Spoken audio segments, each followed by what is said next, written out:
Le Sserafim's new documentary, a look into the realities of what it's like to be an idol, or is it actually a ploy to get people to feel bad for them and stop criticizing them? I wanted to take a deep dive into this, taking a look at the reactions that the trailer alone of the documentary has gotten, the praise they're receiving for showing off their vulnerability, as well as the backlash that they're receiving, which ties into their ongoing hate train. So welcome to an episode of K-pop Investigations, where we basically take a deep dive into specific subjects. So if you're interested, then please keep on watching. Don't forget to like, comment, and share this video with friends you don't have. You can follow me on all my social media linked below. There's resources in my link tree as well. But without further ado, let's get into this.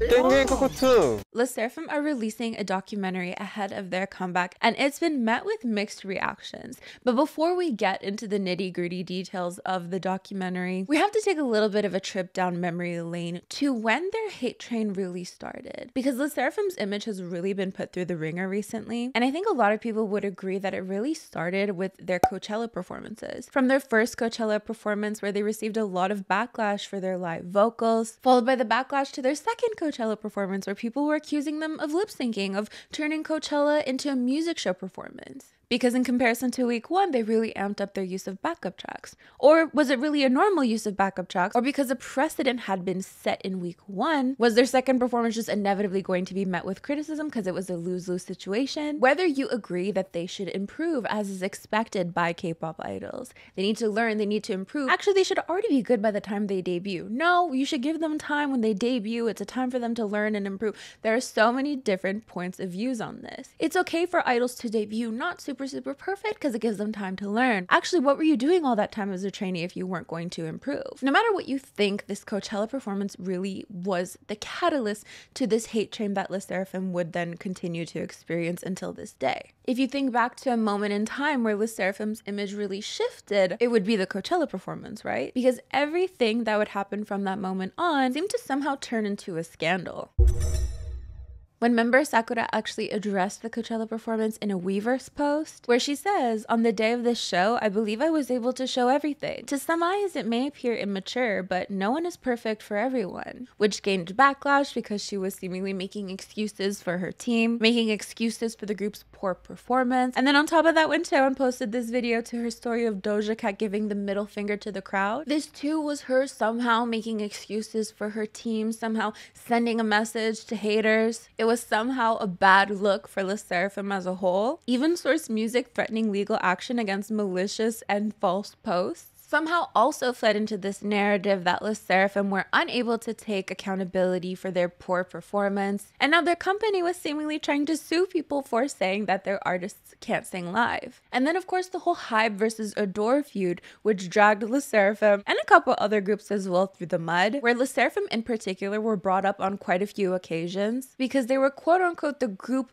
that took NewJeans' debut spot, that took NewJeans' promised title as Hybe's first girl group. In fact, a lot of people viewed them as the reason that NewJeans were neglected by Source Music and had to go to Adore. And though in all technicality it's not their fault that they debuted first, they were the ones being blamed for that. With Sakura and Taewon being mentioned by name, though mostly Sakura, as their fame was apparently the reason behind this. The reason that NewJeans' debut got delayed, the reason that Le Sserafim's debut was actually pushed ahead. Even though their debut was planned for 2022 and it went through in 2022. But that wasn't it. There was so much more in between all of this, like plagiarism accusations for their songs Easy and Smart. They copied Tyla. They're actually promoting Japanese propaganda with their use of white and red colors. Actually, in this video, Sakura's face and chest protruding out of the water represents Dokdo Islands, islets that happen to be disputed between Korea and Japan. And I mean, of course it goes without saying that most groups tend to go through ridiculous scandals. I mean, it happens all the time. But there was definitely a period where you couldn't go online and not see something ridiculous about Le Sserafim. It was every single day. If people praise their live vocals, well, actually it's because they're lip syncing. And actually, no, it's Hybe media play. Naturally, throughout all of this, their fans were were very supportive and trying to defend them at every corner. So not only did Source Music threaten legal action against false and malicious posts, but from there we also see the Sserafim's comment sections turned off. Comments are disabled. People are unable to interact. Let's actually check on TikTok for fun. Les Sserafim. We can see here comments are turned off. And it's been like this for a while. But from there we also see Source Music then file a lawsuit against Min Hee-jin herself, the one who made a bunch of comments about Les Sserafim. Now they do outline in this lawsuit mostly reasons pertaining to New Jeans, how New Jeans members were scouted, how they were allegedly promised to debut first, but they do mention Les Sserafim, how Les Sserafim's name was dragged through the mud, how because of Min Hee-jin they had become targets of malicious comments. And though these actions received a lot of praise because it showed that Source Music was taking action to protect their group, there were still a lot of people against them, still a lot of people saying that they were going to boycott the group because of what happened to New Jeans. Even people saying that Source's lawsuit against Min Hee-jin doesn't make any sense because the Sserafim were receiving hate even before she made those comments. Point in case their Coachella performances. But fast forward to now, the group are preparing for a comeback in August, and ahead of their comeback, they've released a documentary. It's called Make It Look Easy. Let's take a look at the trailer. Now, there were a lot of snippets in this documentary that upset fans because it shows the members in states of distress, it shows them exhausted. Let's read what some K-netizens thought of the trailer. These are some perspectives, not all perspectives. No, but if you hate them, just don't click in, no? So many mentally deranged people here. Why are you guys living like that? Les Sserafim fighting. The documentary looks fun. The comments here look insane. Les Sserafim fighting. Les Sserafim and their fans fighting, but I'm curious, where can I see the documentary? It's on YouTube. Look at them pretending to be hardworking again. So fun. I'm not a fan, but I'm waiting to watch. Their content is fun, so I'm excited for this too. I like the editing. Even their debut documentary was so well edited. I've never cared about them, but I hate their haters, so now I'm starting to support them. I bet we won't see them practicing, singing, or dancing. The kids are so cute. Here are some comments about the comments. I bet we won't see them practicing or dancing. You literally see this in the trailer. I feel like some websites shouldn't let you comment on stuff without watching the whole video or something. I've never tattooed this on my chest, seriously, pretending to be hardworking, or they could actually be, you know, working hard. But this is where we're starting to get the mixed reactions, right? Why is a documentary, which of course, not to downplay the importance of a documentary, not in that way, if you know what I mean, but many groups have done documentaries. Many groups have shown, you know, the behind the scenes process of what it's like to be an idol. So why is it such a contentious issue when Les Sserafim does it? But we'll talk about that later. So let's go over some of the scenes that had some people upset. So for one, we see Chaewon having IV drips. So she's laying down on a couch and we can see she's being administered IV drips. Then there's this clip of Sakura, which I can't see very well, but it seems she's in distress and they want to cut the cameras.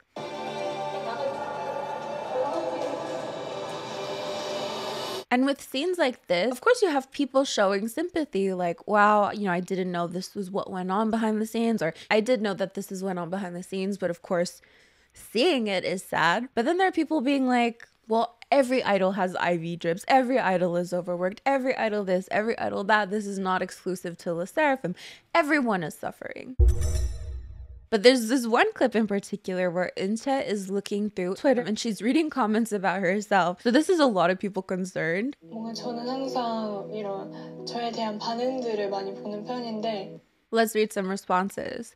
Why is she on Twitter? Inche, please delete this damn app. We say this all the time, but Inche is only 17. The stress she has and all that she's going through is not normal. I don't care if you think she should be better or who started what. That's a 17-year-old girl who's still learning and growing. You freaks are so inhuman to target her. That video was from 2022, so I really hope Inche doesn't still scroll through Twitter. This app is horrible. I don't want her seeing all the nasty shit these people say. There was also some backlash towards Source Music themselves, being like, why would you do this to her? Why would you stage this to have her scrolling through Twitter reading stuff about her when you know people on Twitter are saying bad things about her? I mean, I don't know from when to when the documentary was filmed, but from the first episode it seems to be during Anti-Fragile era, so before the hate train. I would hope that companies' social media practices when it comes to their idols change depending on hate trends. A lot of fans ended up having to defend the existence of this documentary.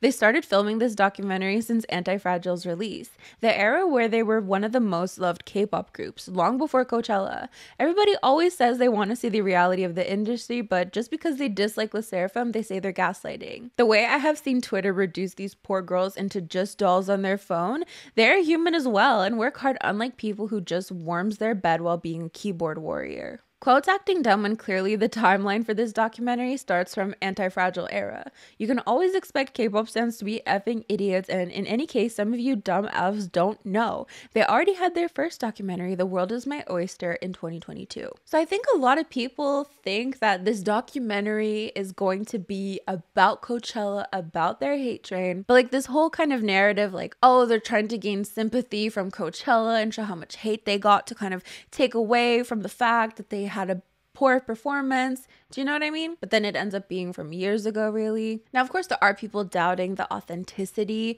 of K-pop documentaries, especially with groups that are currently active. You would expect that there's like a limited scope of what you can and cannot show. Like, yeah, you can show vulnerable moments, but if you go too far, like, you just wouldn't expect that. I hate this concept because it's an attempt to give an unfiltered behind the scenes when that's literally impossible with the K-pop industry. Like, this is all scripted. They had a concept with the hate they received and decided to profit on it. Smart team. They want to get pity from the public so bad. Instead of making documentaries, get vocal lessons. This is what every group experiences, not just Sserafim. The hard work, the pain, the hate, the judgment they experience, the time and effort they sacrifice. They all literally put tears, blood, and sweat to be an idol. So all of these comments, all of these responses happened even before the documentary was released. This was just on the trailers that were released. But since the first episode's been released, let's take a look at what actually happened in this episode. So it starts off with the members practicing diligently, and there's a compilation where they talk about how they need to do well, they want to do well, they need to do better, they have to do better. And there's just this emphasis on wanting to do good and wanting to improve and needing to.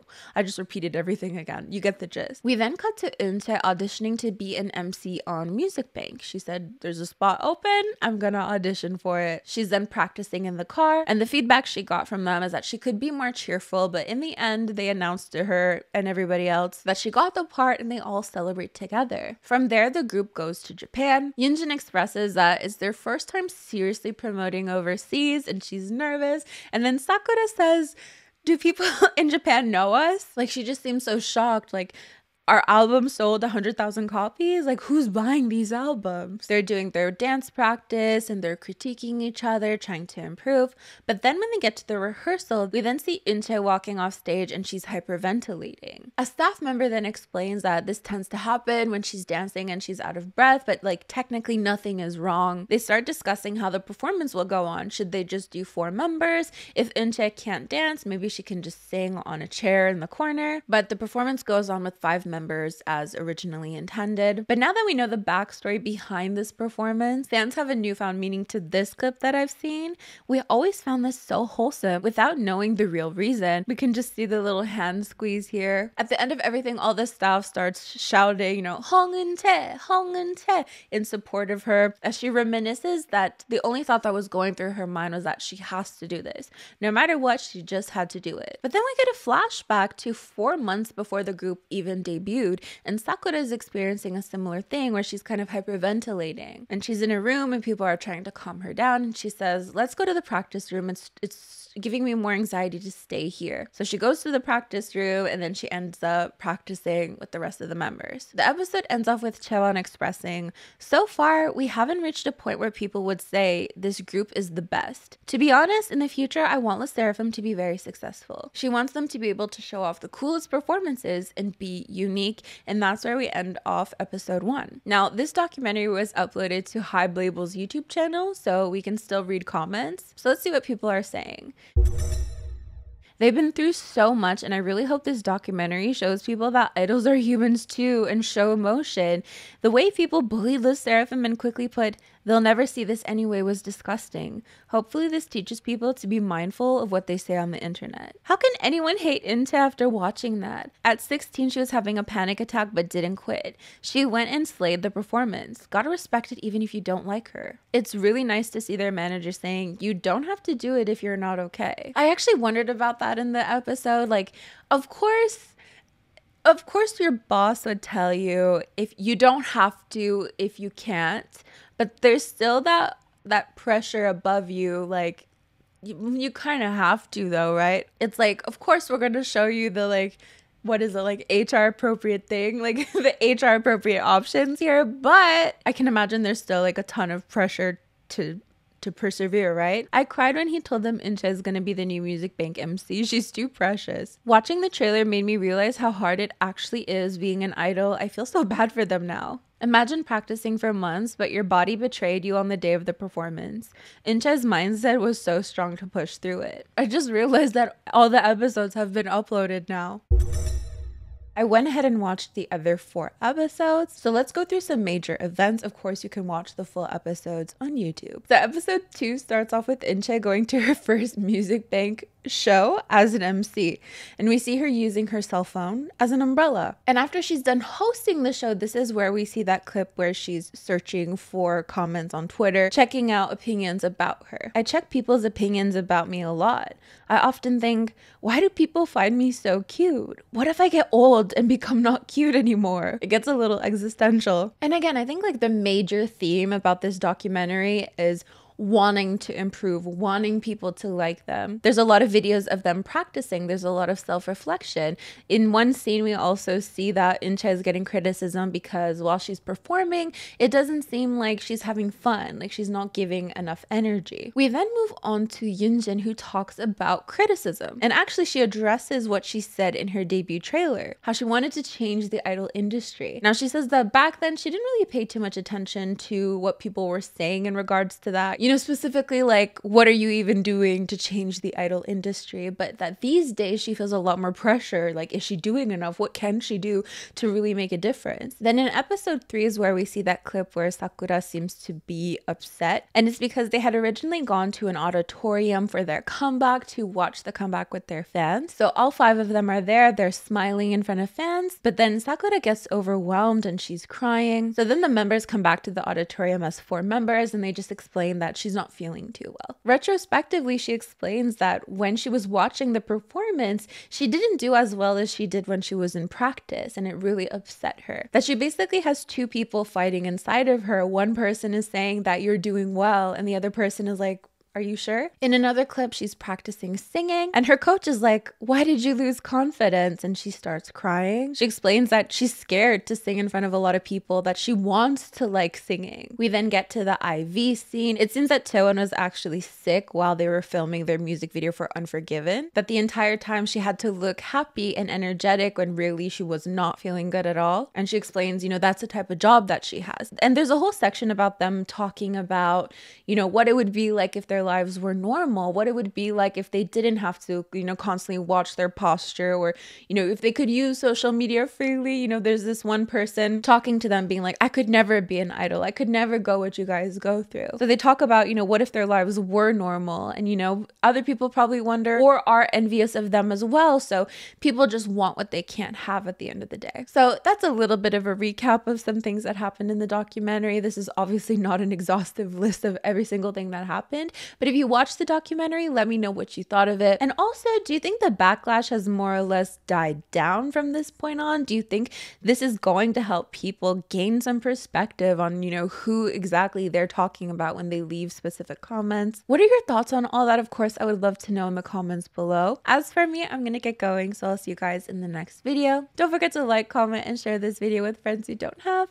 These are the lovely individuals who help support my channel on a monthly basis. It means the world to me. Thank you so much, and I'll see you guys next time. Bye!